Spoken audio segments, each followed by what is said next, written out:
Good morning, RMS. I am your host, Elise Ames. And I'm Alexis Wertzler.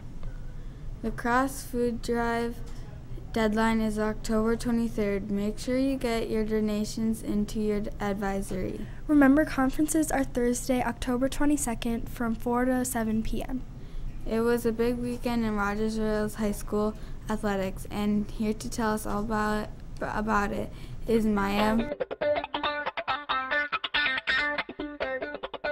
Hi, I'm Mia Yamursky with the Royals Sports Report. It was section semifinal Saturday for the Rogers Royals as the high school hosted 3 semifinal games as the football team and both soccer clubs dueled for a shot at a section final. We start with football. As the Royals took on Monticello, both teams came into the game with 1 loss, and the game got off to a hot start. Rogers started off swinging as a senior, Travis Limoseth, scores from 6 yards out. Rogers would take on another quick touchdown on their second drive, leading 15-0. But Monticello would not be left out as they took this kickoff 98 yards back on the Royals. And the Royals lead would be cut in half to 7-15. Later on, Royals lead 22-14 and were driving deep into Monticello territory thanks to this great catch and grab from quarterback Tanner Palm to Drew Sagehorn. Palm would later take it in to give the Royals a 29-14 lead going into halftime. The Magic did answer back with this 47-yard run as Ryder Beckerman got 47 of his 105 yards on the ground of this touchdown carry. The Royal defense was the story in the second half as Travis Limoseth gets to the Magic quarterback. Senior back Blaine Casper had a huge day, going 115 yards on the ground, including this 40-yard touchdown that would cap off the big win for the Royals. As they take the game 36-20 over the Magic, the Royals head to the section final, getting a rematch with STMA this Friday at St. Cloud State University. The boys' soccer team keeps on winning as they narrowly defeat Maple Grove in overtime 5-4.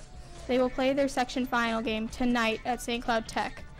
And finally, the girls' soccer team crushes Bemidji in their section semifinal, beating the Lumberjacks 4-0. They will host STMA tonight at RHS, start time 7 o'clock. Just remember, if you are part of a youth sports program in Rogers, please send us your scores so that we can post them on the morning show.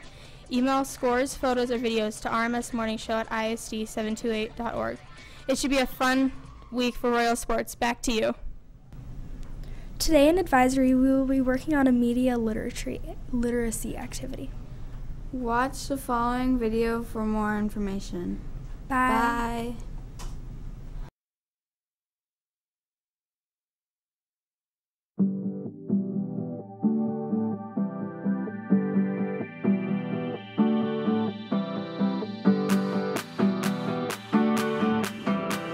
$458 minutes. Did you know that's how much time you spend using media each day? 7 hours and 38 minutes. Imagine how that adds up over a week, a month, a year. Being connected, being online, it's what we do. We're all digital citizens, but what does that mean? Is it like being a citizen of a country or state? Are there internet police that'll track us down for breaking a law? Are there even any laws to break?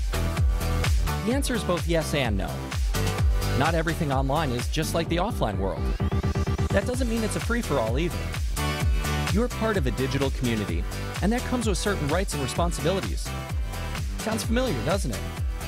Most rights and responsibilities are universal, like equality, freedom of speech or religion, or just being who you are. As citizens, we want to exercise our rights safely and responsibly, respect the rights of others, and be a force for good so we can make the community better. Being a digital citizen is also about knowing how your behavior affects your digital interactions and how to take charge of your online presence.